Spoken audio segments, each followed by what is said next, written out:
What's up, guys? Welcome to another episode of Dumb Jock. This is episode number 7. I'm Nate Jackson, Guerilla Sports. We have a special guest today, my buddy, Kyle Johnson, everybody. Kyle Johnson, former fullback, the Denver Broncos, my teammate for 4 years or so, back in, 2004, 5, 6, 7. Yeah. And just a dear friend of mine, and you're in town, which is rare. You live in Florida. So I wanted you to come in here and chop it up with me on my podcast, man. All right. Love it. I'm here for the Ed McCaffrey camp. You were wearing the shirt. Wearing the shirt. I didn't take it off. So big shout out to Ed McCaffrey. And it's really the McCaffrey camp now. This is the first year we officially changed the name. Oh. Because his sons are doing so well, involved in football in so many different aspects. And he has 2 sons that are one for the Washington Commanders and obviously Christian McCaffrey, playing for the San Francisco 49ers. I guess he just signed a new contract. On the cover of Madden. And on the cover of Madden. Yep. And post Madden curse, Patrick Mahomes has shattered that. Right, that's good. And Max is coaching for Miami Dolphins. So he said it's really not about me. We can talk about the transition, but one thing that really almost leads us into that, Nate, is he was talking to the campers, and he says, "You all may know me as Christian McCaffrey's or Christian's dad." And that has been weighing on me so much because we're both 45. Yeah. And that blew my mind simply because it's been that long. Yeah. And the world, it's been so much distance from when we played. But I keep thinking about that. And then talked to my wife yesterday, and she said that's exactly how her nephew doesn't know anything about Ed. Anyway, I digress. I don't want to. And so that was 20 years ago when we met each other and we're playing. That's like almost over half of our life. So you're a teacher. Oh, yes. And you work with students. Are you a coach as well? Teacher and a coach for the last 7 years at Matanzas High School in Palm Coast, Florida. So in that regard, because you're talking about Ed standing in front of these kids, and they don't know who he is, right? They know about his kids. When you're standing in front of these kids, do you talk about your playing days? Do you talk about the time in the NFL? Do they want to hear about it, or are they like, "Get out of here, old man! I see the gray in your beard"? How could you relate to me? When I was younger, just starting teaching, and there was less gray in the beard, they wanted to hear a little bit more about how it was and who'd you play against and what's the hardest you ever been hit. And I'm like, isn't that a funny question we always get? I always get the same question. Yes. How do you answer that question? I say, yes, I've been hit hard. I played in the NFL, but why don't you guys ever ask me who I hit? Because there's a few guys I clocked. What about those guys, And I don't know. And I said, we hit everybody. Everybody hit us. I've certainly taken my share of blows, though. All right, who is the hardest person you ever hit? I mean, the hardest person. Who's the person hit the hardest? Yeah. One time, and I should remember his name, he ended up having a Pro Bowl year for the Houston Texans in, I think it was 2006. And my buddy was playing, guy from Syracuse, Marlon Greenwood was the linebacker. I don't remember the name, but he had a Pro Bowl season in 2006 for the Houston Texans, and I caught him. He was too high. It was isolation, and I caught him. I put him on his back. That was a good shot. It was a preseason game. But so you're fullback. Yeah. You're coming through the hole. Yes. Isolation. Okay. Mano me against you. How was he not ready for the hit, or he just wasn't ready for the sheer power that was coming from Kyle Johnson? It's all about leverage. Yeah. When you're in that position, you're the fullback. They're trying to be tight to the down block. And you know where you can get in. So you're really looking at a certain leverage position. Now, we ran a zone, so we didn't have that many opportunities for real isolation blocking. But this was a moment where... Why is that in a zone that you don't have opportunities for isolation blocking? Because you don't know what hole you're going to actually go up through? And there's such flow. We create all that flow. It's not like, all right, you got to go get the linebacker. You create flow, and then when you see color, you block it in the old Broncos zone scheme. And you've seen the derivations of that now with what Kyle Shanahan's doing, even though there's just so much less running in football with the 4 wides and the changing in the game. Well, the game has almost pushed out the fullback. Oh, absolutely. The traditional position you played, and in 2005, that was your most productive year, right? Was it with the Broncos? Absolutely. And that's an AFC Championship run. You were an integral part of that. You scored 5 touchdowns through the air, Kyle. Yeah, that year. One on the ground. That year. And then you scored so many fucking touchdowns, Kyle. Oh, I forgot it's a podcast. You can say bad Let the expletives fly. Yeah. Okay, if you feel it, just say it, man. Okay. But you scored so many touchdowns that year that you came up with your own touchdown dance. The bucking Bronco. That's what I called it. But it was like the buck. People used to do it in the club.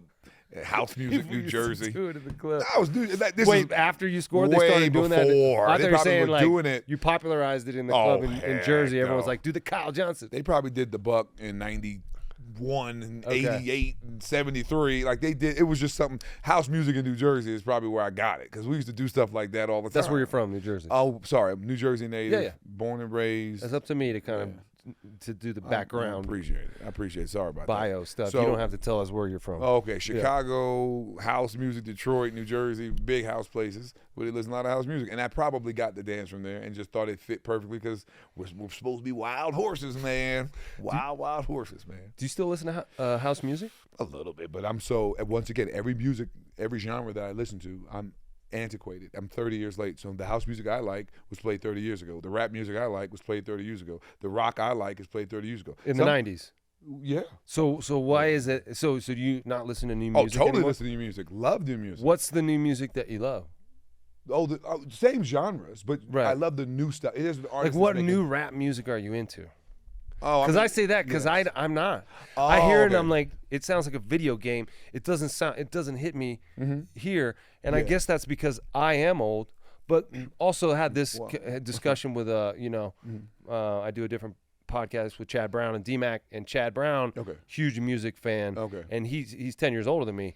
Prince is his favorite artist, and we were talking about the best decade of music. Okay, so I'm sure he said the 80s. He said the 80s, Yeah. and I said the 90s. Okay. But I think I'm right because Okay. I think the 90s had different genres that were all kind of coming together more abundantly at that time. Okay, fair enough. But he made a solid point that, like, and I've heard this before, that the music that you listen to when you were a teenager is the music that stays with you forever. Without a doubt. It's imprinted on your character. So can you find new music in your 40s that you like? Absolutely. Some of the new genres, let me rephrase. Some of the old genres with the new artists, one, you could use, I'm a high school teacher, so I Right. You literally hear that can out. ask the kids and the students, and every now and then you hear something that you like. You kind of have to cherry pick a little bit more. Yeah. Music isn't listened to, absorbed, and interpreted the way that it was in 30 years ago, simply because of technology. With the way that we listen, everybody cherry picks you. One song, one artist. You don't just put on an album and Put on listen an to the album album. and let it ride. Yeah. I used to drive home from Syracuse 4 hours back to New Jersey, put 4 or 5 CDs in the changer, Yeah. and listen to 4 or 5 albums on my drive home. Yeah. Couldn't call anybody because the phone didn't work. Right. I mean, like, I'm just telling you, Yeah. what an enjoyable and cathartic experience that the young people of today are being denied. Yeah. With that said, J. On the Cole, same phone. sorry, sorry, No, you got but it. to that Yeah, point, yeah. everyone's listening to the music on this, right? Absolutely. And like everyone calls it a phone. I'm trying. I don't want to call it a phone It's because like there's a phone in it, but it's not a phone. There's a flashlight in it. It's not a flashlight. There's a calculator in it. It's not a calculator. There's a porn box in it. It's not a porn box. What is it? We need to Maybe come for up with us, a different but not name. for everybody else. But it's a phone. It's not a phone. But the same thing you're listening to music on. You talked about the CD changer, right? That was only for music. Yes. That was only for music. Yes. You're not, in your drive. Your speakers aren't all of a sudden gonna stop and a phone start ringing through the same thing that you're trying to listen to music. Well, you mean uninterpreted, unfiltered chance to listen to the music Right. and really feel You're it. always being interrupted by. Absolutely. Like you're listening to music on your demon Smart screen. device. Yeah, and then I mean, that's all it is. you're being interrupted. So we're Yes. always being interrupted. Always. So you were talking, and I interrupted you. That's silly. I mean, are we talking? How? Maybe this is for the last 10 minutes, but like, we usually get quite candid. Yeah. Have you ever been having and Having what? Have you ever been having sex and the phone starts ringing Right. and you or your spouse is like, I gotta see who's on the phone? Maybe that has happened. I'm sorry, I just Not my doomed spouse, you. though. Not I my just spouse. Doomed you. This was broken Okay. relationships. Oh, I'm not- in the past where the phone. But no, I don't think I remember that specifically. Has that happened to you? Without a doubt. Really? Waiting for a call, need an emergency, somebody's health. Somebody is in. Anyone responding to a text at that time? No, thank goodness. But somebody. Hold on. Sarah wants to know where the butter is or something. What if this is what happens? You have older parents. We are going through a lot of transitions in life. We're both being the age that we are, and we're waiting. Somebody is in the hospital. Somebody is sick. And literally, who is that? Right. I mean, I hate that. That has happened. Yes, I don't want to be too frank. And I've been a married man in a happy relationship. I'm not talking about it. And you got three girls. 3 girls. It was my wife, but it's still like surreal. And that's that stupid phone. Yeah. That taking you out of every moment. Taking you out, even the most sacred moment that exists on earth. The consummation. I'm teasing. All right, you know, I was thinking about this earlier, and since we're going down the road, I can talk about this for a second. I'm sorry. So, I don't even want to start this conversation. Okay, so I was thinking about how, I used to work for this radio station. I talked about with Jake, talked about this with Jake for a minute, about how we used to always advertise for erectile dysfunction remedies. Mm-hmm. It's huge for sports fans. Okay. A lot of sports fans can't get it up. Why? I think there's a confluence of factors. But we met with a guy who runs this place, this clinic, and he talked to us about how a lot of guys would come in with erectile dysfunction. Okay. They hadn't been to a doctor in 5 or 6 years, and they realized, oh, no, they have heart disease. They have high blood pressure. They drink 2 cases of beer a day. They have all these serious medical issues. Mm-hmm. The erectile dysfunction is the symptom, not the disease. But all they care about is their dick working, right? That's what sent them to the doctor. Right. They want to live, but the thing that sent them was that, man, I can't. Right. Yeah. Well, there's a reason why, sir. Yeah. But then there's also people who don't have medical issues who cannot get erections, who are in their 20s. Okay. I mean, you've seen those commercials for Hims and things like that that will discreetly send boner medications to young men who don't have no medical issues because their brains are so involved in it. They're having panic attacks and anxiety when they're trying to have intercourse because we've separated the orgasm from the procreation. Okay. It's about the performance, right? And so they're worried about their own performance. I forgot about that when you're with a new partner. Well, there's a lot of pressure. Like a lion doesn't have erectile dysfunction. He only lasts about 0.2 seconds. He's the king of the jungle, and then he's gone, right? A freaking squirrel doesn't have ED. Okay. Because they're not worried about their performance because the act of the orgasm is not separate from procreation. They're just, the pleasure equals life for them. But for us, it's just the act of pleasure, and it has nothing to do with creating a life on the other end. And so the pleasure becomes an industry, and the pornography gets into, and it's like, how am I performing? How is my performance going to be perceived? And you start thinking about your own Johnson, if you will, and not thinking about your partner, which is what you should be doing, because the penis is an involuntary muscle. Well, the one word that we left out, what you described, I would interpret it as a level of superficiality. And the one thing we talked about briefly was intimacy. Yeah. There's a level of intimacy that's supposed to occur. Now, oftentimes you get a 24-year-old strapping young lad, and they can perform to a certain degree, even if it kind of like you when you were 24 playing for the Denver Broncos.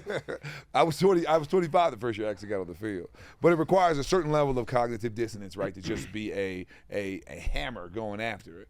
But, and I've read about this too. If you have problems with intimacy, oftentimes you can spoon with your partner for 15 minutes and just hold, because but you're not going to slow it down. But slow it down. But also the confidence that it's not just about your performance. All of a sudden, psychologically, subconsciously, the argument would be that this person is here for you and not here for what you can give them, potential pleasure. Now, the different argument you could have too, as you mentioned, squirrels and lions, they and most mammals that procreate have physiological impulses and have periods where they're going in heat. Yeah. Where it would be, whereas periods. The argument is that we no longer have that, and so the pleasure of intercourse, because we can sustain and protect life at any time during the year. It doesn't have to be in the summer or in the winter. So the argument there, scientifically, is that we have pleasure in the process, and that pleasure is what increases our probability of procreation. But I'm with you.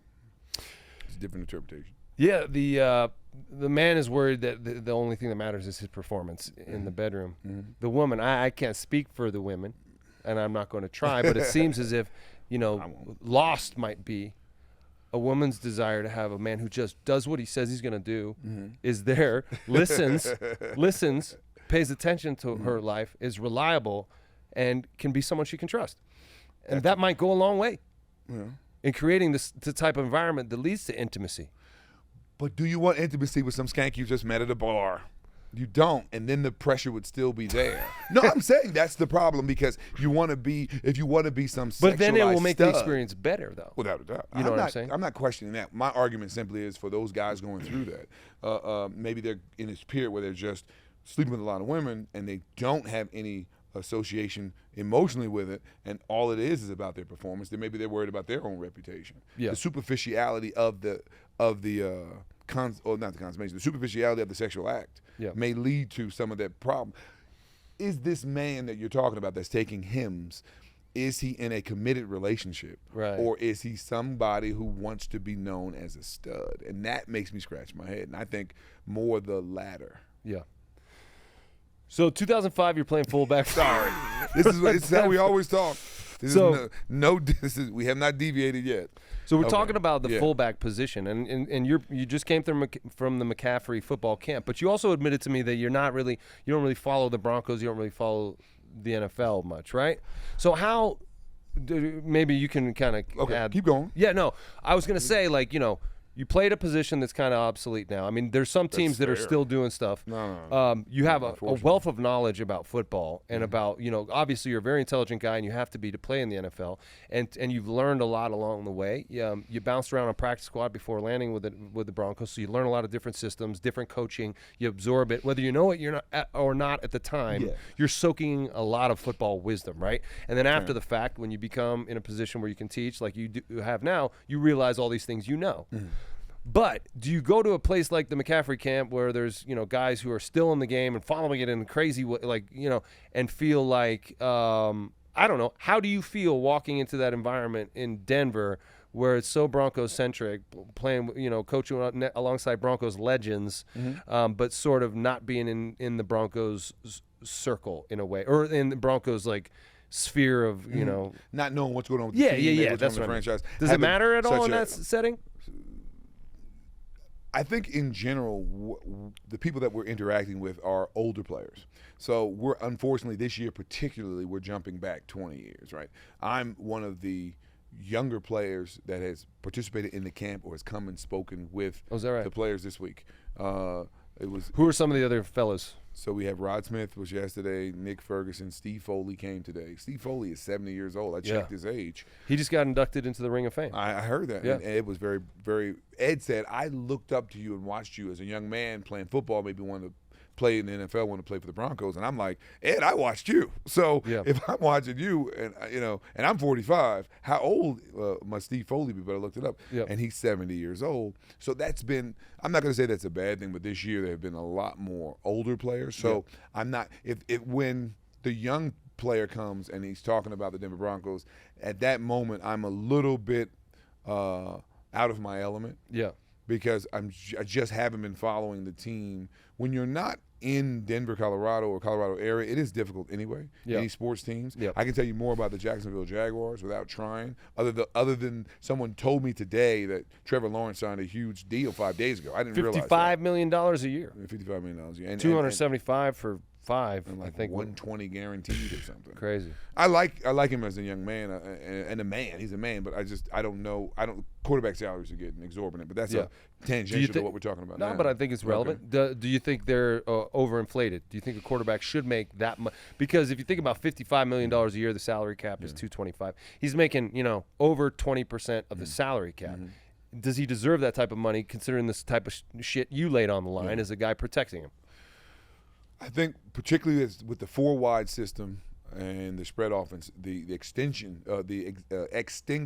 of my position in a lot of ways. There's still certainly some fullbacks. Maybe on the 32 NFL teams, they probably have 10 teams that probably genuinely still use a fullback. Broncos are one of them, by the way. Probably have one on the roster where they used to have 2. Yep.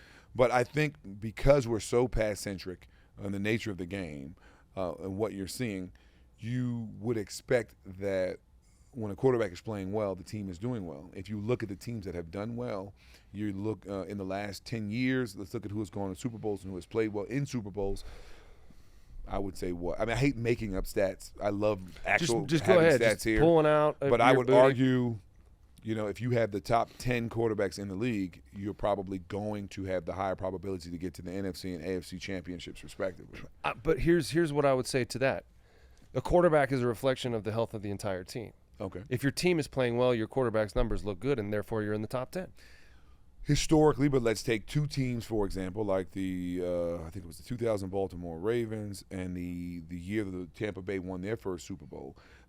Those two quarterbacks, I can't remember their names right now. Well, Dilfer you're talking about is one of them. And who was the quarterback for the Baltimore Ravens at that year when the Ray Dilfer. Lewis year? I think Both years? No, it was only one. Who was the year for Tampa Bay Buccaneers? Yeah, that was Brad Johnson. There you go. Yeah. Look at you. Another Johnson. All right. Johnson and Johnson over You there. dug pretty deep in that. Was good. Yeah. Brad Johnson for the Bucks, Trent Dilfer for the Ravens. I'm sorry, anybody who isn't new to sports, we jump back 20. We're like the old guys talking about sports now. Yeah. We are the old guys. We're not like them. Yeah. We are them. So anyway, 26 years ago. But those were two times when the defense was so good, so unbelievably capable that quarterback play wasn't part of the championship run. But historically, you are absolutely right. Quarterback plays well because the team is playing well. He gets credit regardless, even if he's not the catalyst for that success.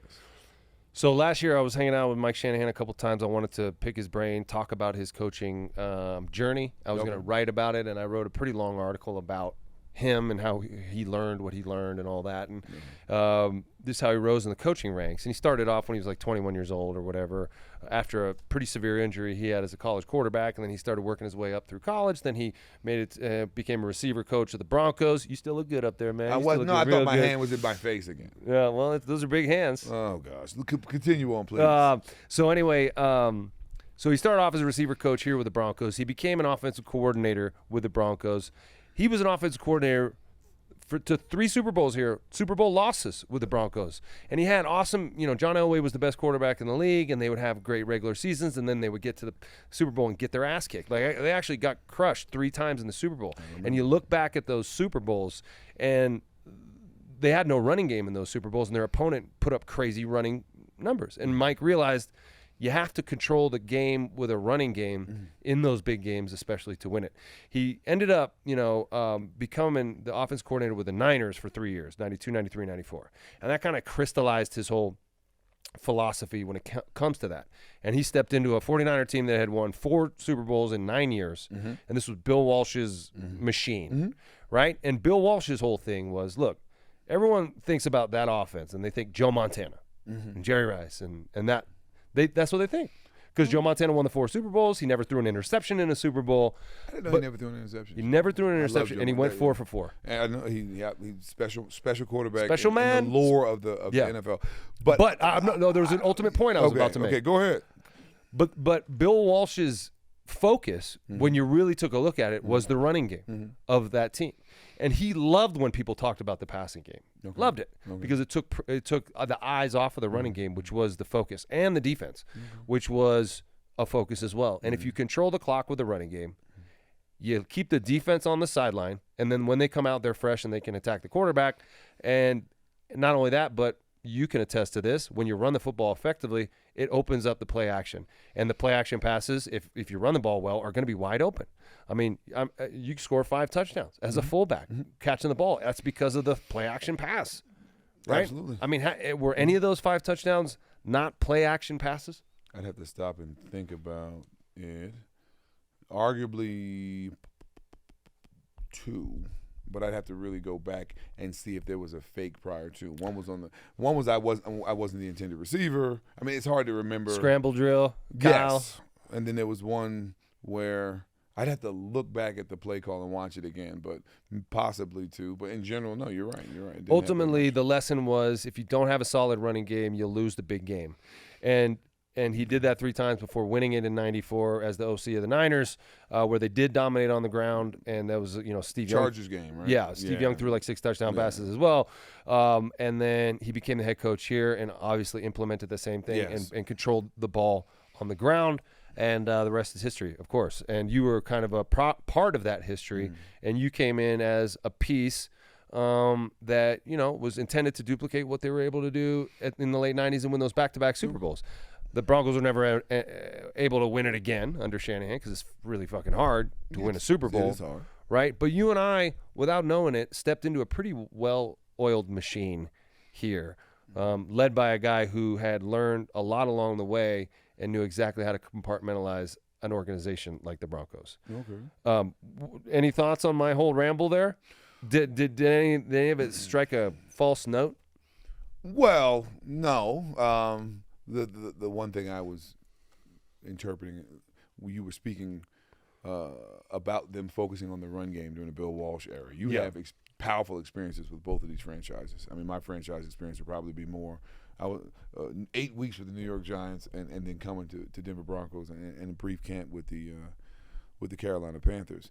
I was powerfully aware of what Roger Craig and Rathman were doing in the run game, but I would almost inject the idea too with that West Coast style of offense. They were making the running back a viable receiving option. Yeah. But the way they did it was similar, and a derivation of that would almost be what Brian Westbrook ended up doing with the Philadelphia Eagles in the early 2000s, where if you don't have down the field, you're almost checking it down to the running back, or you have a swing pass where you're running, but you're throwing. And if you look at some of the transitions that have occurred in college football and the NFL now, they're oftentimes they're running to throw, quick screens and stuff like that. Particularly maybe even the spread game you see in college football. But so yeah, I don't disagree with you. And obviously a lot was learned, and he had a great deal of success. So no, I understand, and I agree. Roger Craig, double threat kind of a guy. Absolutely. Caught a ton of passes out of the backfield. I don't think he's in the Hall of Fame yet. No, I don't either, think he which is is yet. insane. It's insane. But I believe he had 1 year we had 1,000 and 1,000. Exactly. And that was, but once again, that's your area, so you would know those. Yeah, 1,000, stats even 1,000. better. And that's unbelievable. He did do that. It was very. I don't care if you get it by 2 yards, but I don't know who else even has the capacity. We're really Christian. Would probably be the other person who has the capacity I've ever seen to really do that. So the McCaffrey camp, Christian, was he present? Was he there? No, probably that. He's getting married next week, so that's what I've heard. I don't want, all this stuff Ed told all of us, and he told the campers. It's not like I'm giving you any secret information. And right, and that's going to be all over like Us Weekly. Yeah, it will be. Yeah. So, but because of that and signing the contract, I don't see him this year. He's coming years past. I hope it would be great if one of the sons was able to stop by, but I don't know. We'll see how it goes. When I was in 2003, I was on the practice squad here, and you don't get to go home for Christmas. You don't get to go home for Thanksgiving. It's one of the things about pro sports you don't really realize you're going to be encountering. All right, now I'm gonna inject here. Okay. We are entertainers, and I get it. work on the holidays. I didn't think about that until I was done playing. That's what I'm saying. We are entertainers, and if you watch TV, you see that person at the parade, or you see that person on Christmas Day at Disney World, you are an entertainer. Entertainers work, and it stinks. But most entertainers, how many baseball players? 4th of July, you're playing. Yeah. If you're an entertainer, you work on the holidays. But no, I wasn't crying about it. No, it stunk. I hated it. It was just like my first Christmas away from home was that 2003 Christmas, right? Okay. Yeah. And it was, and that was Ed McCaffrey's last year in the NFL. He's a receiver. I was a receiver. So he said that I could come over for Christmas dinner at his house. Mm-hmm. I just had to dress up as Santa Claus for his kids. So that was the condition. You're kidding. No, I'm not kidding. So I showed up at his house. How old were they by then? They ranged. I mean, there was like a baby up to probably like 8. We're that old? Yeah, I was 23, 24 at the time. Oh my! That was 21 years ago. So how old was like what? Yeah. Oh my! So if I was 24, yeah. And they're not that old now. None of them are 30, right? Yeah, exactly. So they were all, under 10 for sure. So I meet him outside, and I called him when I was there, and he came out and gave me the Santa suit, and I put it on outside and walked in ho, ho, ho, Merry Christmas, and have you been a good boy? And did that for a couple minutes, and then I walked out of there. But all the success they came back for dinner? Yeah, 10 minutes later. That's unbelievable. I know. Yeah. But all of them, the success they had, they hearken it back to that Christmas. That moment where they were inspired by Santa Claus to reach for the stars, Kyle. Oh my God. I didn't know that. No, I did not know that you went there that year. Yeah. So there is something that I think that maybe the world doesn't know about former players know, but current players are probably doing it. Guys come from different teams. You get picked up, you get signed, and here's a Thanksgiving Day. Yeah. And you're like, I have nowhere to go. Yeah. I've been in hotels on Christmas Day ordering takeout or ordering, and just sitting there. Yeah. But if somebody finds that out in Denver, particularly, I've had that happen to me 2 times where it was Thanksgiving and Christmas. Somebody said, come to my house and come on over, sit down and enjoy. And I think that's a wonderful aspect of professional sports, where somebody who doesn't know you that well, if you have a teammate that was a previous teammate, they would certainly say something. But somebody who doesn't know you that well will sit there and say, you know what, come to my house. Yeah. And spend Thanksgiving or spend Christmas with me. Come to my house for 4th of July because I know you just got here, and I want to make sure you have a good time. I love that. I love that about. And that's what they were doing, just kind of seeing that I was going to be by myself. So as long as you're saying it first. Yeah, exactly. I'm teasing. No, I know. That's so Ed. I know. But you do become family, right, in that locker room. What do you think? Like when you look back on your football days. Do you miss anything about it? What do you miss about it? Because the locker room was a fun place to be. Without a doubt. We would have a lot of I had Tom Nalen on a couple weeks ago. Okay. And he talked about just kind of the debates. What did he complain about? Nothing. He didn't complain about anything? No, he talked about how shitty of a football player he was and how he doesn't deserve any sort of accolades or any sort of respect or like. He's a horrible human being. I'm teasing. He was a good guy. He's just weird. I mean, I wouldn't say super weird. A weird old lineman. That's like saying, exactly. Yeah, that's like a trash talking defensive back. Right. Yeah. And and I got into why they were so weird and stuff you. like that. Like he'd laminate his boogers and they would drink each other's dip spit and weird shit like that. But they were also some of the most devout religious folks in the locker room. Okay. And they were also very intelligent. And we'd have some pretty spirited religious or political debates, which we all did though. Yeah, and so that was part of the locker room that that I miss and that he missed. Okay. And I was wondering if you miss it. The kind of it's unfiltered. You don't have to worry about what you say. You can really say anything you want, and people respect one another's opinions. And he said, like in the 15 years he played, he couldn't remember anyone ever getting in a fight over an argument, like a physical fight over an arguing about something off the field. You mean almost no? I would say nothing. I would say nothing. Very few things were all out of bounds. I remember vividly you and Jeb Putzier. No, you 2 different ideologies, 2 different philosophies on life. Yeah. Both tight ends for the Denver Broncos, and I mean you could argue one very very recalcitrant and the other very inspired by his own thoughts. But the 2 of you had these fights. And I totally like both of your perspectives, and more of a centrist, but certainly your sociocultural political fights. I like the safe space and the nature of what was achievable in that locker room. Yeah. But I will say this, and I'm unfortunately got to say this about my brethren. I was in the running back room. Yeah. The running back. You guys weren't really breaking down Einstein's theories. So. And I love y'all, sorry, but at times I would sit in the corner and be just like, we weren't arguing, we weren't arguing. It wasn't Sophocles versus Euripides in the running back locker room, So did that reality, because if you've been listening this long on the podcast, you know that Kyle's the opposite of the dumb jock, and you very well read. You have a lot of thoughts, ideas. You're opinionated. You know how to articulate yourself and make an argument, not just in the running back room, but the world of football. Mm-hmm. Did you ever feel repelled by the world of football because of your brain and the abilities you have in your brain? Why did you get pulled into such a brutish sport when you had so much going for you upstairs? That's bull, and you know it.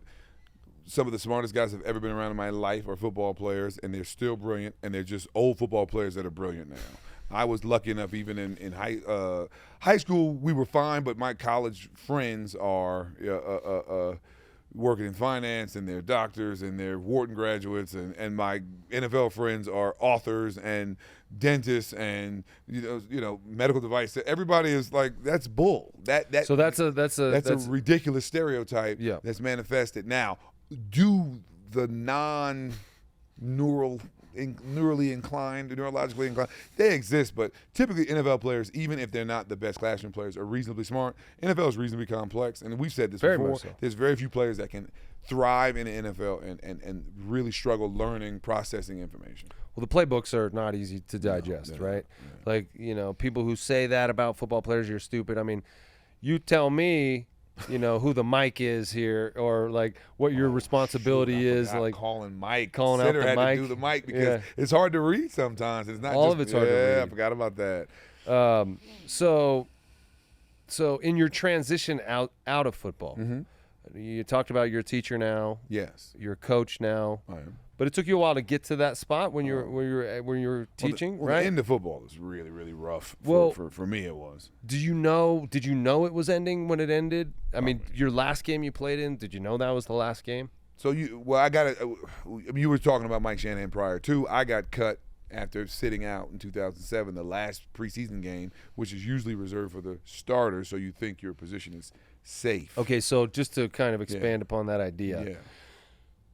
It was all about, like, you and I had similar tracks as far as the practice squad, trying to make the team and trying to make a way in the NFL, right? Yes. And so, like, every year we'd be fighting for our jobs in training camp, and it would go down to the last cut for us, and we would just like be hopeful that we were making the team. Hopefully we did enough to make the team, and we'd always be jealous because the last preseason game of the year, the starters wouldn't have to dress for the game. In fact, they wouldn't even have to go to meetings the night before the game. And then on the game day, they would just wear their jerseys. And the night before, they got to go out and just have some beers with the fellas. No pressure. Get ready for the season, guys. Yes. We're going to need you for game one. This last game is for those bubble guys fighting for a roster spot. Absolutely. And so in 2007, after the work you had done the previous couple of years that I was talking about earlier, the production you've had on the field, going into the last preseason game of 2007, you were told you don't have to dress. Absolutely. And then what happened? I got released 2 days later. 2 days later. Yeah. And so did you get a call? Got a phone call. Absolutely. Yeah, got a phone call. And it was just a shock. It was a very traumatic moment for me, even to this day. And it's been 17 years. But because of that, I got released outright. I wasn't playing football at all. I got a call back. What did you do? Like, what did you do when you went? I went back to New Jersey for a while, where my family was. I didn't want to stay in Colorado. It was very difficult for me to stay here. Yeah. So that was a very intense period. It's still intense. The feelings come back to me as I describe what transpired. But I'm in. Like, what was the emotions you had? Were you angry? It was bitter? literally. I went through the 5 stages of grief. Yeah. Like, it was that bad for me. It was the death of my football career. I went through the 5 stages of grief. Did you think it was over, or did you think it was over? I know, but did you think, because when it was, it took me a while when it was over to realize it was over. It was like I was still training, trying to get. I got you. You know what I mean? Yeah. So when that happened, you were like, oh, I knew it was over. I had no more practice squad eligibility. The idea that the way that it transpired, I mean, obviously you could have gotten a lifeline and some team could have grabbed you, but I kind of felt pretty strongly that this was it because I had made no preparations. I thought they might not want me in Denver, and so in the offseason, I literally talked to my agent and asked him to talk to going into the 2007 Absolutely. preseason. You've had Absolutely. that feeling, yeah, in the spring. Yes. What gave you that feeling? Just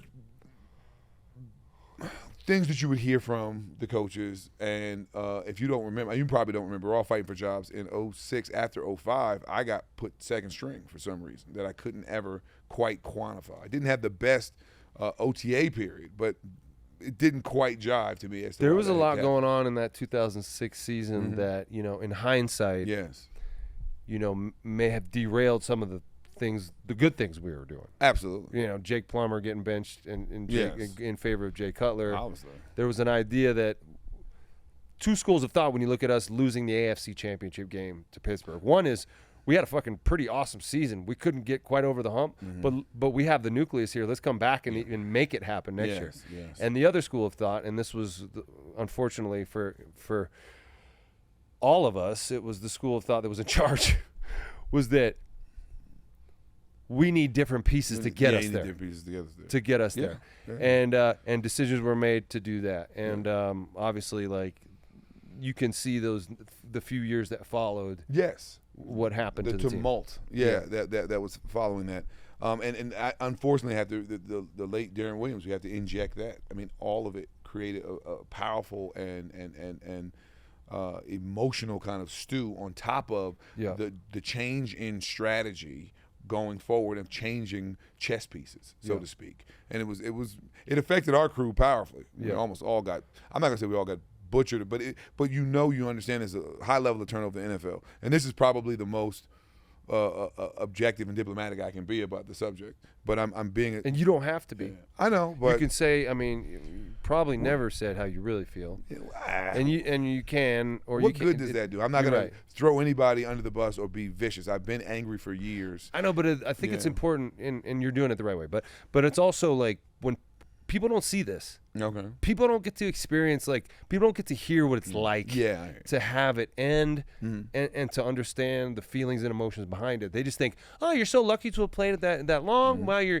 now come back down to earth, man, and just feel good that you had it, But ultimately, like, we're human beings, right? Yeah. And these are the human beings that make up your favorite teams go through a lot. And there's a lot on the end of it that you will never see that they go through in silence. Yes, unfortunately. And when you are a football player, you have defined yourself by being a football player, unfortunately, for so many years. You were a football player. My dad said I was good at football at the age of 9, and he tells everybody that he knows, it's my son, he's a football player. And you were also a good student. You were also hopefully a good human being. And there were multiple aspects of your personality, but you have defined yourself at least in one aspect, one facet of your being as being a football player. Well, the day you get released, that is over, and you have to deal with that. So I felt like at the very least, 2007 was the beginning of the end, and I knew that. Eventually, they did call me back because one of the fullbacks got hurt and they needed me to come and sign me up. They thought I was in Denver anyway. And Ted Sundquist was the general manager at the time, who was a Kyle Johnson advocate. I believe at the end of that year, Ted Sundquist got sent his walking papers as well. But he called me back, and I came back in. They called me on, I think it was the Tuesday or the Wednesday before Thanksgiving in 2007. And I literally called my family and said, should I go back? I called them all, like a group called this is before group text. Text was just coming out, but it's like we weren't really group text. I would have, but I called everybody and said, should I even go back? And they were like, yeah, you should probably go back. I was certainly thinking about the money. I'm not going to act like we want to get paid a little bit for another week, but also maybe they'll keep me for an extra week. Maybe I'll get 2 weeks. To get 3 weeks, you get your year. So we think about that so practically too. I don't know if the world also knows that. You get 3 games, you basically are getting credited with that season. So there were multiple times where you're fighting to make sure you get to the 3rd game because you want to get the credited season. If you're on the practice squad and you're there for week 1 and you get more than 3 games, you get credited season. I don't know if they're still doing it that way, but it was absolutely the way they were doing it in 2002, 3, 4, 5, 6, and 7. And so you contemplate that. So angry at the way that it transpired. So anyway, get picked up, sign, get there on, I think it was the night before Thanksgiving, Wednesday night. Had practice on Thanksgiving Day. That and Friday were the only practices I had. But what was I lost my train of thought. I gotta let the rage simmer. Yeah, it was it was right before Thanksgiving, and you got signed up to go out there and like. Oh yeah, so we're going to Chicago. Yeah, away game at Chicago. Sorry, and that I knew on the plane. I said this is probably going to be my last football game. Now I said to myself, this is painful, this is difficult, but I'm getting something that most players don't get, and that's the knowledge that this is probably going to be my last football game. I said, I do talk to myself, literally, figuratively, but I was saying to myself, I said, this is a good thing. As painful as this is, going in knowing this is probably going to be your last game is still a blessing. And you had that perspective. And I had that perspective. I'm not going to sit here and act like that I didn't. I'm wrong about so much, and I'm foolish about so much, but I genuinely thought that on the plane, this is probably going to be your last game. And I thought to myself, again, Soldier Field, Chicago Bears, there's worse ways to go out. So this was early September when you got cut, and then for the next 2.5 months, were you training? No, absolutely training. You were? Yes. So part of you was expecting this opportunity to come back. I train like that now. Yeah, I'm still obviously. I get so, but for me and what I learned in school, one of my favorite teachers I always talk about, but I'm not gonna. I had to play football. I had to exercise. I had to train because otherwise I would want to run through a wall. So you still have those feelings? Yes. So I just train all the time. I Yeah. mean, that's my Arnold Schwarzenegger. Like, I totally agree. He's like, no, I will train. No matter what, Do you see yourself doing that forever? As long as my body can take it up to a certain degree of what it can take. I've already had to adapt. At the age In of what way 45. have you had to adapt? Can't lift the same amount of weight. Right. Have to take more time off. Are you still running? Yeah, I'm still running. I'm not running as efficiently, so I've had to pull back how I do what I do, so I will have to change what I do. I mean, I'm a certified trainer, too, at this point. I've been certified now for 10 years. So, 10 years. So we don't have to talk the science of it, but I have had to change certain aspects. From an impact standpoint, the body tends to be a little, so banging your foot on the ground, or the real explosive movements tend to put a little more wear and tear on the joints. Mm-hmm. There's different arguments in the science there about how we can potentially improve, but there's still time, and time is undefeated. So the last game you played in, you knew it was kind of be your last game. Yes. You had a feeling. Yes. And so did you get released the next week? Tuesday. Tuesday. Next Tuesday. Played on Sunday, Soldier Field. Devin Hester returned two. Got a kickoff and a punt back. Yeah. Yeah. I tackled him on the first play. You did. He put me on special teams. I remember I tackled him. And I was like, wow, all right. I can say I did that. Was that kickoff or Kickoff. punt? Yeah. The next time he went the other Did you way. enjoy? Did you enjoy playing special teams? Because I loved it. I did. Yeah. The closest you'll ever get to a Braveheart battle scene, just running down on kickoff. is running down on kickoff. Running down on kickoff. There's no, and I always enjoyed it because if you're on kickoff and kickoff return, you're going to be on the first play of the game. Yeah. When you're on offense or on defense, like you got to wait, right? You gotta wait. The coin toss determines the personnel group, all that thing.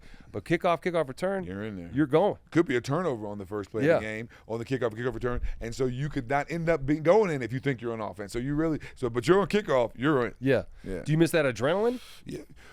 Like, do you replace it with anything? Obviously, you train, but there's no. Yeah. Like, are there moments that you have that are like, As a coach, you tend to live vicariously through your players ever so slightly. I don't want to project anything onto them. So sometimes when you're coaching, even high school, in a big game, crowded stadium, bands going, and you get those goosebumps all over your skin. Yeah. That doesn't go away. So I'm happy that I still feel that. But as far as filling that emotional void. No, there's nothing I've been able to find that does that. No. So when you stopped playing and then you knew it was over and you moved, how did you move on? Mm-hmm. What did you move on to? What was your spirit like at that time? Mm-hmm. Very negative. I was very angry, very bitter. I did go back to school. I had already started on my master's degree. I think it was a 54-credit master's, and I had 28 credits of my 54-credit master's in business administration. Business. So, and by the way, quick caveat. You're very financially sensible. You always were. Like, you're very cheap. That's the word. I'm not always cheap. Sometimes I'm frugal. No, it was one of those things where, like, we'd all go out to dinner, and then, like, the check would come, and Kyle was in the bathroom. No, don't do that. That's not what I would do. I would not do that. I would make sure maybe we kept the price down prior to it coming because I didn't want to play credit card roulette and lose to you two. Yeah, we did play it once. We did play it once. We did play it a lot. But one time in particular, I remember we played in St. Thomas. That was when I got crushed. That was a big one because we were there with our significant others at the time. 6 people you wouldn't want to foot in a room now. No. I said that to somebody else. I literally there. All right, side note. All right. Yeah. And then we played, we had a big meal. We played credit card roulette. And credit card roulette, for those of you who don't know, is just everyone who's paying puts their credit card in the thing, and then the waiter or waitress just pulls one out and just runs it, and then comes back and brings you the bill. And if you lost, you're upset, but if you won, you get a free meal. And we would do that all the time back then because it was fucking funny money. Because we didn't care. I mean, either way, theoretically, if we had just gone, hey, tonight's your night, tonight's your night, tonight's your night, it would have been fine. But then it would have been weird because then you would have ordered differently, or someone, because if it was your night, every time I ordered another thing, you'd be like looking at me. You'd be, you wouldn't be happy. I don't know if I'm that cheap. I think if it was my night, we wouldn't go to Del Frisco's. Right. That would be the difference. The difference would be I want to go to Del Frisco's. Nate would say that, and I would be like, all right, Nate, well, we're going on your night. You're not going on mine. Right. Yeah. And ultimately, you had the right view of this because we all lost our fucking money. Wow. You know what I'm saying? Like Yeah. we all spent our money. We all spent more. Yes, but the financial sensibilities of a professional athlete are less akin to your philosophy and more akin to mine, and that's why guys lose their money. And you were much more sensible, and you did it in a way that actually gave yourself some financial longevity. An example of that is, remember when they implemented the 401k? Yes. And you were doing it, and I didn't do it for like the first year because I was like, I want my money now, man. Yeah. 55, the world's gonna have collapsed by then. You did say something Like similar. I'm Superman and I want it now. Yes. And you were like, look, Nate, like you really need to put into the 401k. And Rod was trying to tell us the same stuff. Yes. You know, Rod was very sensible with his money as well. Rod is a different kind of sensibility, and I could talk about that for an hour. But brilliant in so many ways. And he's a macro guy. I'm more of a micro guy, but he's very good at being a macro guy. But that's a whole other thing. Anyway. And so anyway, you were always the voice of reason Okay. when it came to being sensible with your money. And all of us were not doing it the right way. So in hindsight, I want to tell you that you were showing the right way to do it. Okay. We just weren't following your lead. Well, I appreciate that. So you ended up in the financial. You got that master's degree. I got the degree, but I never used it. So Okay. I graduated with my master's degree in August of 2008. Okay. And I was living in New Jersey and New York City, the largest financial sector of the world, or arguably, or certainly one of the largest financial sectors in the world, before the Great Recession, which hit in September and October. And they literally flooded the streets with a bunch of people who worked in finance for 20, 25, 35 years. 50,000 of them got their pink slips. Wow. And hiring freezes all abound. And I'm sitting there at 29 years old with no experience, trying to get my foot in the door in the financial world. And you couldn't get anything at that point. And so frustration ensued. But And so you moved back to Denver. No. First, I looked aimlessly for over a year for no work. And I was looking. Worked a little bit in finance, almost freelance, but I didn't have a large book. Hard to build up a book. You start out at a big firm, build up your book, maybe take your book somewhere else. Then I started a brief period of a job in pharmaceutical sales. And then I got hired as a scout for the Arizona Cardinals. Oh. Did that for 2-3 years, and then I wasn't a scout. So how'd you get into scouting? You probably still had some bitterness and some anger. I know, yes. Was it confined to the Bronco organization, or was it I just... probably shouldn't have gotten that job in scouting. Why? I knew I had a friend who was working as the director of football operations. Was that cute? One of my mentors. Or he was working as a scout as well. He was working as a scout. Yeah. The person who helped get him his job, now the assistant director of athletics at Boston College, Reggie Terry, was the director of football operations at Arizona, and he had an opening, and he thought of me. That was why. Okay. Theoretically, in hindsight, I probably should have gone somewhere else.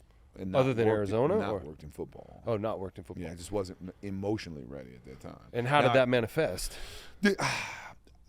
Some of the animosity, I was on the other side of the curtain. Yeah. So you're sitting in the meetings, hearing the way they talk about players, and you're like, they were talking about me that way. You're putting. I thought, you're totally spot on. I wasn't always even thinking about me. I said, you were talking about me. You were talking about my friends. You were you spineless, dehumanizing, hapless, moronic fool are sitting here condescending about modern day 21st century gladiators. That's a little bit, let me be a little bit more loquacious, right? I was pissed off. These guys don't have moxie. They don't have balls. And they sitting here and they're so sanctimonious, so damn self-righteous about how they feel about players. And I would just give, you can be candid and you can be literal and analytical, but you just don't have the right to be a shitbag when you don't have an ounce of athleticism in your body. But so I did feel that. Did you ever speak up in those environments and call the shitbag a shitbag? No, I don't know what good that would have done. Yeah. A room full of shitbags. Yeah. Even now, I'm not mentioning any names. Yeah, no. But it was always funny because you would see, like, remember at the beginning of every training camp, we would have the whole every department would sit in that meeting room and introduce themselves, and you'd see that scouting department, and it's a bunch of shitbag dudes. Unfortunately, And they're not athletic. They don't take care of themselves. No. But their job is to have really opinionated takes on these players, right? And when they're wrong, they rationalize why they weren't wrong. Yeah. And when they're right, they want everyone in the room to acknowledge how right they were. And so I don't know if it was just a lack of objectivity or the bitterness that I had so deep in my person. But I didn't love it. I would have been better off being the director of community affairs in some way, shape, or form. Yeah. That would have been. Well, so then you got out of that. That was the right thing to do. And you got into personal training at that point? Yes, I get training. At that point, I didn't. No, I got fired. Let's be real. I got fired. I was happy to get fired. I got like 6 months of whatever, and I sat there and I said, you know what? I need to not do anything for a second because I haven't fully come to grips with the fact that this is all over and I am transitioning out of football. So you did at that point, though. I did. Because, like, you know, a lot of guys don't ever even have that moment, or don't even have that time to actually appreciate and process what they've been through. And it is kind of like grieving a death or like, facing these demons that, you weren't able to face, because we, as football players, you don't acknowledge your pain. You don't acknowledge the pain of your opponent or yourself, right? And so the emotional pain that happens when your dream dies like that and when it gets pulled out from under you like it did from you, a lot of guys who get straight into another field and then just like continue to, they never even look at that. And they never had the chance for the analysis and for the healing. However, I'm not going to act like I'm such a wonderful, fully formed creature. That was my aspiration initially. Get your MBA and start working immediately. Throw yourself into something, but you never analyze and get the healing and the benefit of contemplating what transpired and the damage or the benefit of it all. And so in I think it was 2013. That was the period where I've taken therapy before, and I went back into therapy. I needed it. I'm a huge advocate of therapy for people. If they say they need it, go. Are you still doing it? No, I would love to. If I had the time, I would do it. You got 3 daughters. I got a wife and 3 kids, and we're always moving around. I got time for you though. Hey, so I'm here today. But if the opportunity presents itself, not so much as the need, literally the opportunity. If I had the time, I would do it. Because why now? It's so how would it be helpful for you now? Why do you eat your vegetables? Okay. Because I've never done it. So. Oh, I'm sorry. So for me, like, my writing has always sort of been a form of therapy. Cathartic. Because I'm not bouncing the ideas off of anyone necessarily, but I am honest about what I'm feeling and what I'm going through, and that's the point of it, right? But I've thought about it, doing it, because we've all been through a lot that we don't talk about. Absolutely. Right? And I don't write about everything I'm thinking.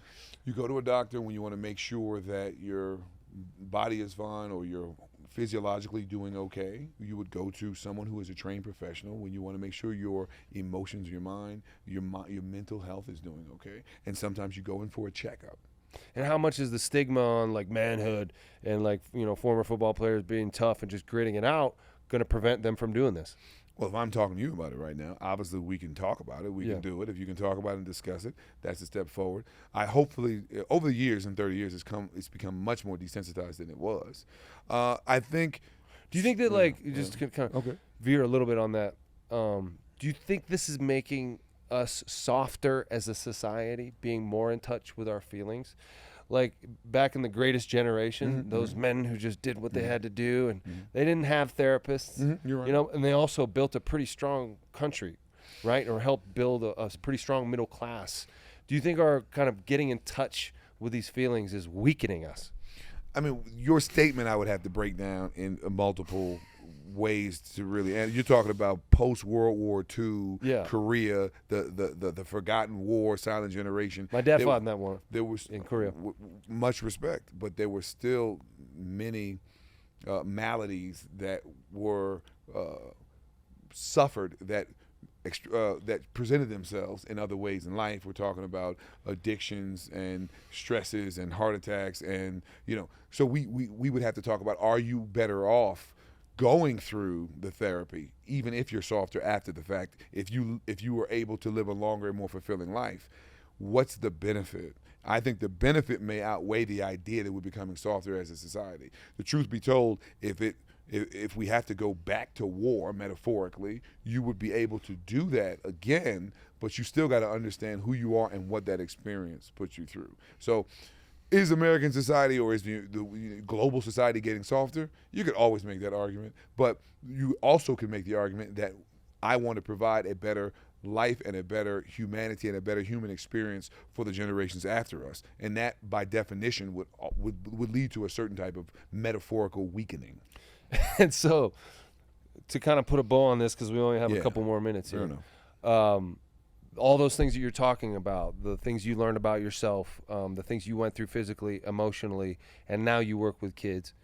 Do you have the opportunity to really express and teach them these things and to show them the gladiator and the sensitivity that can accompany him? Are you able to kind of articulate these to the younger generations, and are they receptive to it? That's a great. I love the question. So I shouldn't give you credit for this question because that's Why your not? job. Well, because it's like, oh, thank you for that question. Like I got it. Yeah. But credit where credit's due.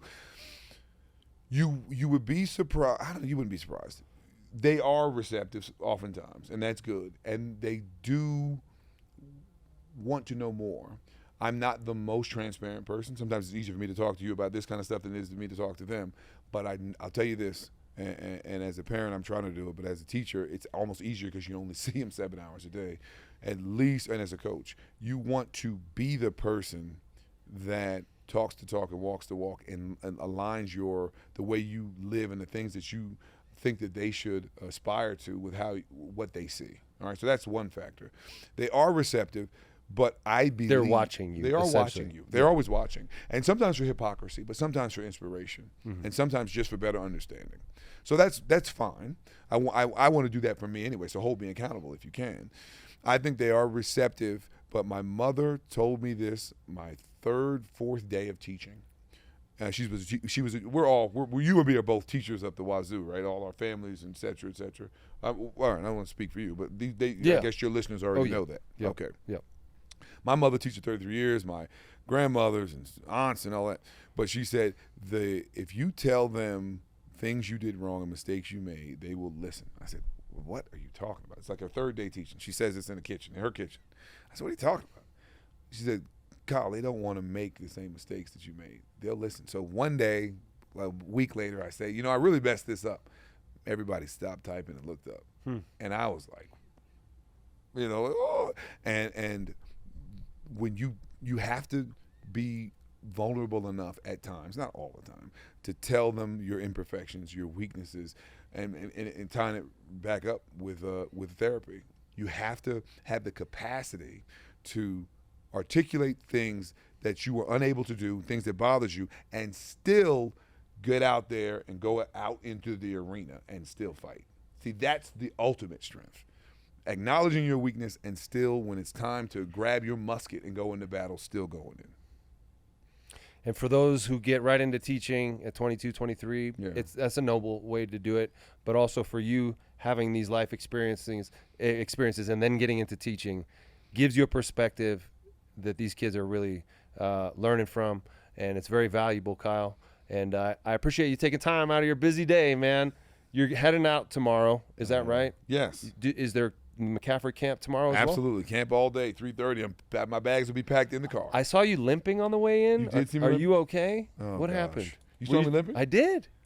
Are you all right? That's just 45 years old. Really? I hurt my we had a faculty. You're out there like demonstrating some stuff? Or? I had a faculty student we had a faculty student football game, and I felt something in the back of my knee. Oh, you were actually playing? I don't know. I shouldn't have played. I didn't want to play. See, I couldn't do that. The guy who runs the senior activities, he's fun. He said, "We need you." I said, "We need you." He said, and then I said, "I'll tell you what. If nobody else shows up, let me know." Yeah. He calls of me a course week later and he's says, gonna "I need you." I get there, 20 people are there. Oh my God. And anyway, I did. I was running in motion. Nate. In motion. I wasn't running. They had you in motion? I was running in motion. What kind of place you guys running? I felt something pop. Oh no. I went to the orthopedic on I'm sorry. on Friday. Got to get an MRI. Well, ice that thing up. But it's been a long time. Anyway, we'll see. It's been a long time since I've seen you, man. Yeah, it's true. Thank you for joining me, Kyle. This has been Kyle Johnson. I'm Nate Jackson, Guerilla Sports, Dumb Jock. See you guys next time.